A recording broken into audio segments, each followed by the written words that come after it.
ধরে ধরে ব্যবসা করে, যে আজকে সোমবারে বাজারে দিন, আজকে এখানে বাজার করব, কালকে মঙ্গলবার দিন, কালকে ওখানে বাজার করব, অমুক বুধবার দিন, বুধবারে অমুক বাজারের দিন, অমুক বাজারের দিন আমি বাজার করব, তাহলে আমার ব্যবসার মধ্যে অনেকটা লাভবান হবে। ঠিক কিনা বলেন? আল্লাহ তাআলাও মুমিন বান্দাদেরকে একটা ইবাদতের একটা সিজন দান করছে। এই ইবাদতের সিজনের মাস হচ্ছে রমজান মাস। সুবহানাল্লাহ। আল্লাহ সুবহানাহু ওয়া তাআলা এই রমজান মাসকে ইবাদতের একটা সিজন দান করছে।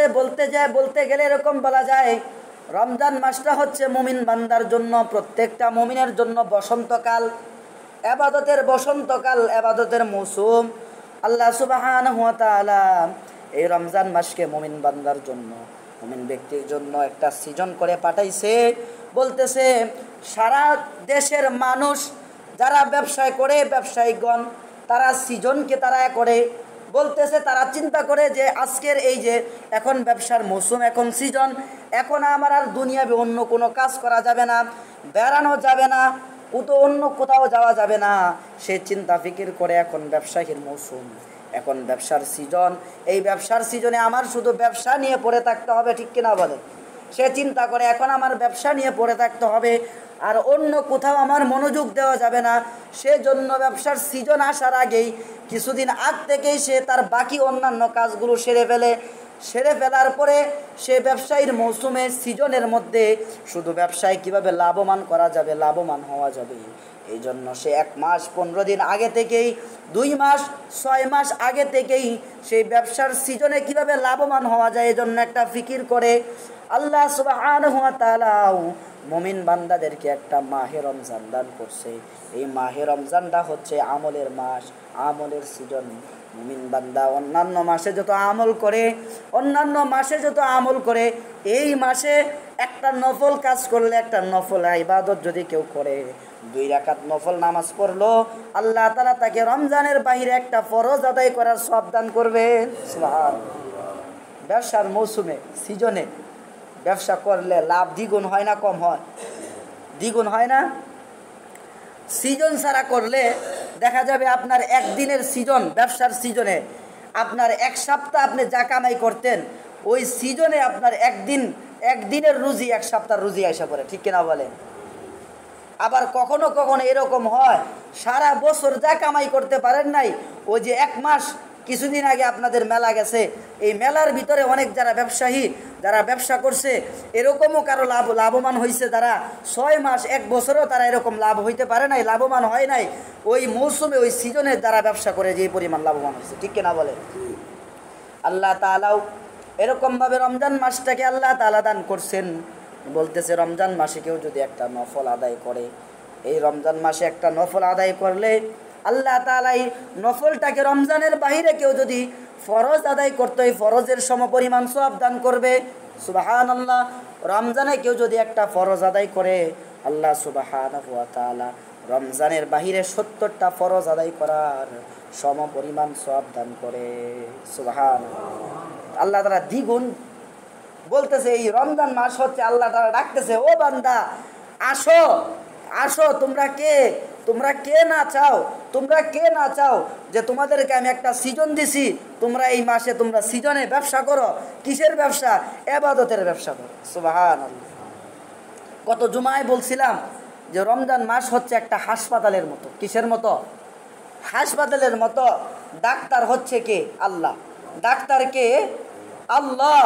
আর আল্লাহ তাআলা একটা রুটিন, একটা প্রেসক্রিপশন করে দিছে যে 1 মাস, ও বান্দা, তোমাকে সকালবেলায়, তুমি সকাল থেকে নিয়ে সন্ধ্যা পর্যন্ত তুমি রোজার ওষুধ খাইবা, রোজা নামক অ্যান্টিবায়োটিক তুমি গ্রহণ করবা, সন্ধ্যাবেলায় তুমি আরেকটা ওষুধ খায়া তুমি শরীরটাকে তাজাভুক্ত বানাবা, ইফতার করবা, সেহরির সময় আরেকটা ওষুধ, সেহরি নামক আরেকটা ওষুধ খাবা, এই ওষুধ খায়া তুমি সারাদিন তুমি ক্ষুধার্ত অবস্থায় থাকবা, রোজা রাখবা। রোজা রাখার কারণে আল্লাহ তাআলা তোমাকে 3-4টা ওষুধ দান করছে। এর মধ্যে একটা ওষুধ হচ্ছে সেহরি, 2 নাম্বার ওষুধ হচ্ছে রোজা, 3 নাম্বার ওষুধ হচ্ছে ইফতার, 4 নাম্বার ওষুধ হচ্ছে তারাবি। বলেন সুবহানাল্লাহ। 4টা ওষুধ দিছে আল্লাহ। 4টা ওষুধ দিয়া বলছে, বান্দা তোমার এই 4টা ওষুধ রমজানে নির্দিষ্ট করে দিলাম, এই 4টা ওষুধ তুমি সারা রমজান মাসে খাও। আর এই রমজান মাসে তোমাকে প্রেসক্রিপশন করে দিলাম, এই রমজান মাসে তুমি এই 4টা ওষুধ তুমি যদি গ্রহণ করো, বাকি যে 11 মাস তুমি ভালো থাকবা। সুবহানাল্লাহ, 11 মাস তুমি কি থাকবা? ভালো থাকবা। বলতেছে রমজানে কেউ যদি আল্লাহর ইবাদতের হাসপাতালে ভর্তি হয়, আল্লাহ সুবহানাহু ওয়া তাআলা তাকে বাকি 11 মাস আল্লাহ তাআলা কি রাখেন? সুস্থ রাখবেন, মানে গুনাহ থেকে মাহফুজ রাখবেন। বলেন সুবহানাল্লাহ। ডাক্তার যে ওষুধ দেয়, ডাক্তার ওষুধ কি দেয়? একদিন ভালো থাকার জন্য। বলেন, ডাক্তারের প্রেসক্রিপশন লিখে দেয়, বলে এই ওষুধগুলো 1 মাস খান, খাওয়ার পরে আবার দেখা করেন, ঠিক কিনা বলেন? আল্লাহ তাআলাও বলে, বান্দা রমজান মাস তুমি ইবাদত করো, রমজানের শেষে বলতেছে কয়েদিদেরকে যেরকমভাবে জেলখানা থেকে তার সাজা ভোগ করার পরে মুক্তি দেওয়া হয়, আমি আল্লাহ সুবহানাহু ওয়া তাআলা 1 মাস রোজা রাখার পরেও তোমাদের গুনাহগুলোকে আমি আল্লাহ তাআলা মাফ করে দিই। সুবহানাল্লাহ। এজন্য হাদিসের মধ্যে আসছে, ইযা জাআ রমাদান, যখন রমজান মাস আসে। অন্য আরেক হাদিসের মধ্যে আসছে, ইযা দাখালা রমাদান, যখন রমজান মাস এসে তোমাদের কাছে উপস্থিত হয়। ওয়াফুতিহাত লাহুম আবওয়াবুল জান্নাহ, বলতেছে তখন তোমাদের জন্য জান্নাতের দরজাগুলোকে খুলে দেওয়া হয়। বলেন সুবহানাল্লাহ। বলতেছে তখন জান্নাতের দরজাগুলোকে খুলে দেওয়া হয়। শুধু তাই না, ওয়াগুল্লিকাত আবওয়াবুন নার, এবং জাহান্নামের দরজাগুলোকে বন্ধ করে দেওয়া হয়। সুবহানাল্লাহ। জাহান্নামের দরজাগুলোকে বন্ধ করে দেওয়া হয়। শুধু তাই না, ওয়াসুফিদাতিশ শায়াতিন, আরেক জায়গায় বলছে ওয়াসুলসিলাতিশ শায়াতিন, বলতেছে অবাধ্য মরদুদ শয়তানকে শৃঙ্খলাবদ্ধ করা হয়। যেই শয়তান তোমাকে অন্য 11 মাসে তোমাকে টিভির আড্ডাখানায় তোমাকে দাঁড়ায় করায় রাখতো, নারীর আড্ডাখানায় তোমাকে দাঁড় করায় রাখতো, মদের আড্ডাখানায় তোমাকে দাঁড় করায় রাখতো, নেশার আড্ডাখানায় তোমাকে দাঁড় করায় রাখতো, এরকমভাবে নাফরমানির মধ্যে, মিথ্যা কথার মধ্যে, সুগলখুরির মধ্যে, গীবত বলার মধ্যে তোমাকে মগ্ন করে রাখতো, এমন এক শয়তানকে, মরদুদ শয়তানকে আমি আল্লাহ তাআলা শৃঙ্খলে আবদ্ধ করে দেই। সুবহানাল্লাহ। যার কারণে এরকমভাবে গুনাহটা কম হয়, ঠিক কিনা বলেন? কিন্তু তারপরেও কিছু মানুষ আছে, ওই যে হোটেলের মধ্যে কাপড় দিয়া খায়, হোটেলের মধ্যে যে কাপড় দিয়া খায়, এর কারণ কি হুজুর? তাইলে তো বোঝা যায় শয়তান গেছে না?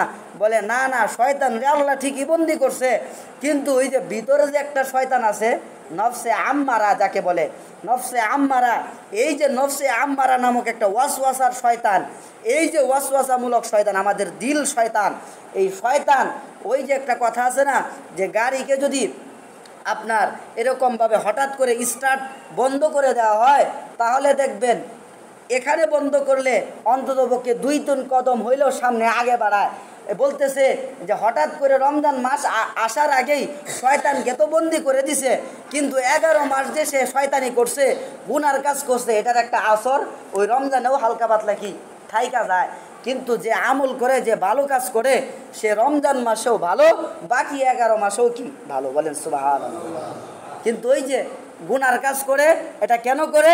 বলতেছে ওই যে দিলের শয়তান, নফসের শয়তান, নফসে আম্মারা, যে সব সময় খারাপ কাজের প্রতি লিপ্ত রাখে। নফস হচ্ছে 3 প্রকার, এক হচ্ছে নফসে লাওয়ামা, নফসে মুতমাইন্না, নফসে আম্মারা। নফসে লাওয়ামা হচ্ছে এরকমভাবে কখনো গুনার কাজ করায়, কখনো খারাপ কাজ করায়। নফসে মুতমাইন্না হচ্ছে সব সময় ভালো কাজের দিকে দাওয়াত দেয়। বলেন সুবহানাল্লাহ। আর নফসে আম্মারা হচ্ছে সব সময় খারাপ কাজের দিকে দাওয়াত দেয়। এখন আমাদের নফস হয়ে গেছে এরকম, নফসে লাওয়ামা, কোনো সময় ভালো, কোনো সময় খারাপ, কোনো সময় নেককার, কোনো সময় বদকারের সুরত হয়। এই জন্য দিলটাকে কি করতে হবে? পরিশুদ্ধ করতে হবে। এই রমজান মাসটাকে আল্লাহ দান করছে দিলরে পরিশুদ্ধ করার জন্য। দিলরে কি করার জন্য বলেন? হিম্মত, সাহসকে ঠিক রাখার জন্য। কারণ এরকমভাবে বলা হয়, আল হিম্মাতু হিয়া ইসমুল আযম, আল হিম্মাতু হিয়া ইসমুল আযম, হিম্মত হচ্ছে সবচেয়ে বড় ইসমে আজম। সুবহানাল্লাহ। বলে ইসমে আজম কি? বলে ইসমে আজম এমন একটা দোয়া, এমন একটা ইবাদত, এমন একটা শক্তিশালী দোয়া, এই দোয়া করে কেউ যদি এরকম ভাবে কাউকে বদদোয়া করে, কাউকে নেক দোয়া করে, সাথে সাথে আল্লাহ তাআলা কবুল করে। সুবহানাল্লাহ। তো বলতেছে রমজান মাসে মানুষের হিম্মত আমরা হারায় ফেলি, যার কারণে চিন্তা করি আহারে এই যে রমজান মাসে এত বড় সারাটা দিন কেমনে রোজা রাখবো, 20 রাকাত নামাজে 40টা সেজদা, 20টা রুকু, 40টা সেজদা, এরকমভাবে 20টা রুকু আমি কিভাবে দিব, আমরা এরকম ফিকির করতে থাকি। অথচ আল্লাহ সুবহানাহু ওয়া তাআলা বলতেছে তুমি হিম্মত করো। হিম্মতের দ্বারা আল্লাহ সুবহানাহু ওয়া তাআলা কি করেছেন, আগেকার যুগের অনেক মানুষদেরকে আল্লাহ তাআলা দামি বানায়। সুবহান, বলতেছে হিম্মত কত বড় ইসমে আজম। বলতেছে এক বুজুর্গের কাছে এক মুরিদ আইসা বলতেছে হুজুর আমাকে আপনি ইসমে আজম শিখায় দেন। বলতেছে না তুমি ইসমে আজম তোমাকে শিখাইলে তুমি সহ্য করতে পারবা না। বলতেছে না হুজুর আমাকে শিখান। বলতেছে আচ্ছা তুমি শিখতে চাও তাহলে যাও, ওই যে ওখানে গিয়ে রাস্তায় দাঁড়াবা, দাঁড়ায় যা দেখবা তা আমাকে আইসা বলবা। বলতেছে ঠিক আছে। তো রাস্তার মধ্যে দাঁড়াইছে, দাঁড়ায়া দেখতেছে একজন মুরব্বী, একজন বৃদ্ধ লোক জঙ্গল থেকে কাঠ কাইটে আইনা এরকম বুঝাবাই না একটা সওয়ারিতে করে এই কাঠগুলো নিয়ে আসতেছে, লাকড়িগুলো নিয়ে আসতেছে। আর একজন লোক গিয়া ওই মুরব্বীরে, বৃদ্ধ লোককে খুব মারধর করছে। মারধর করে তার কাছ থেকে লাকড়িগুলো, কাঠগুলো ছিনায়া নিয়ে চলে গেছে। তো এই ব্যক্তি গিয়া, ওই মুরিদ গিয়া হুজুরের কাছে, বুজুর্গের কাছে গিয়া বলতেছে হুজুর আমি ওখানে গিয়া দেখলাম একজন বৃদ্ধ লোক বাবার বয়সী, সে জঙ্গল থেকে কাঠ কাইটা আনতেছে, বুঝা বাইরা লাকড়িগুলো নিয়ে আসতেছে। আর ওই যে একজন এরকম চুরের মতো লোক আইসা, যুবক একজন ছেলে আইসা ওনাকে মারধর করে লাকড়িগুলো নিয়ে গেছে। লাকড়িগুলো নিছে তো ভালো কথা, কিন্তু সে মারলো কেন? বলতেছে আমার মনে চাইছে যদি আমি ইসমে আজম জানতাম তাইলে আমি বদদুয়া করে এরা ধ্বংস করে দিলাম। পরে বলতেছে শোনো আমি ইসমে আজম শিখছি সেই বৃদ্ধ লোকের কাছ থেকে। সুবহানাল্লাহ। তার মানে কি বোঝা গেল যে ওই বুজুর্গ, ওই বৃদ্ধ লোক ইসমে আজম জানা সত্ত্বেও ওই ছেলের জন্য কি করে নাই, বদদুয়া করে নাই। তাহলে বোঝা গেল আমাদের, বলতেছে আমরা যদি ইসমে আজম জানতাম তাহলে বলতেছে যারে তারে বদদুয়া কইরা হত্যা করে ফেলাইতাম, ঠিক কিনা বলেন? কিন্তু আল্লাহ তাআলা আমাদেরকে সব শক্তি, সব ক্ষমতা দেয় নাই, কারণ আল্লাহ জানে বান্দারে কোন বান্দারে কোন জিনিসটা দিলে সে ধৈর্য ধারণ করতে পারবে, সহ্য করার ক্ষমতা আছে, ঠিক কিনা বলেন? এই জন্য বলতেছে হিম্মত রাখতে হবে, সাহস রাখতে হবে, হিম্মত করতে হবে। হিম্মত না করলে বলতেছে আমরা আমাদের হিম্মতের দিকে দুর্বল, যার কারণে আজকে আমরা এরকমভাবে আল্লাহ তাআলা হিম্মতকে শক্তিশালী করার জন্য আল্লাহ তাআলা কোরআনের মধ্যে বলতেছেন ইয়া আইয়ুহাল্লাযীনা আমানু কুতিবা আলাইকুমুস সিয়ামু কামা কুতিবা আলাল্লাযীনা মিন ক্বাবলিকুম লাআল্লাকুম তাত্তাকুন। ইয়া আইয়ুহাল্লাযীনা আমানু কুতিবা আলাইকুমুস সিয়ামু কামা কুতিবা আলাল্লাযীনা মিন ক্বাবলিকুম লাআল্লাকুম তাত্তাকুন। হে দুনিয়ার মানুষ, হে ঈমানদাররা, কুতিবা আলাইকুমুস সিয়াম, তোমাদের উপর মাহে রমজানের রোজাকে কি করা হয়েছে, ফরজ করা হয়েছে। সুবহানাল্লাহ। কুতিবা আলাইকুমুস সিয়ামু কামা কুতিবা আলাল্লাযীনা মিন ক্বাবলিকুম। শুধু তাই না, তোমাদের উপর শুধু ফরজ কইরা শেষ হয় নাই, বলতেছে কামা কুতিবা আলাল্লাযীনা মিন ক্বাবলিকুম, যেমনইভাবে ফরজ করা হয়েছিল তোমাদের পূর্বেকার জমানার লোকদের উপর। সুবহানাল্লাহ। বলতেছে এনে পূর্বেকার লোকদের কথা এখানে উল্লেখ আসছে, বলতেছে আমাদের উপরে আল্লাহ ফরজ করছে, কিন্তু তাফসীরের মধ্যে বলতেছে পূর্বেকার লোকদের কথা বলার এখানে উদ্দেশ্য হচ্ছে আমরা মানুষ হইলাম গা দেখা দেখি কাজ করি, কথা বলে ঠিক কিনা? আমরা হইলাম গা মানুষ, যে কোনো কাজ করি দেখা দেখি কাজ করি। বলে অমুকে করে তাহলে আমিও করাম, অমুকে একতলা বিল্ডিং বানাইছে তাইলে আমি 2 তলা বানাইতে অসুবিধা কি, ঠিক কিনা বলেন? বলে অমুকে এরকম হাফ বিল্ডিং করছে, আমার 2 তলা বিল্ডিং করতে অসুবিধা কি? অমুকে এরকম ব্যবসার মধ্যে লাভবান হইতেছে, আমার ব্যবসা দিয়া লাভবান হইলে অসুবিধা কি? আমরা হইলাম গা দেখা দেখি কাজ করি। আল্লাহ তাআলাও এই জন্য বলতেছে যে তোমরা রোজা রাখো, তোমাদের পূর্বেকার জমানার লোকেরাও কি রাখছে, রোজা রাখছে। সুবহানাল্লাহ। এর আরেকটা কারণ হইতে পারে, এর আরেকটা কারণ কি, জমানা যত সামনের দিকে যাইতেছে তত মানুষের অভাব অনটন কমতেছে, ঠিক কিনা বলেন? অভাব অনটন কমতেছে না? আগে বলতেছে 1 কাঠা ক্ষেতের মধ্যে ধান হইতো খুব কম, বড় জোরে গেলে 3 থেকে 4 মন, এখন দান হয় 20 মন 25 মন, এরকমও অভাব, মানে চিন্তার বাহিরেও দান হয়, হয় কি না হয় না?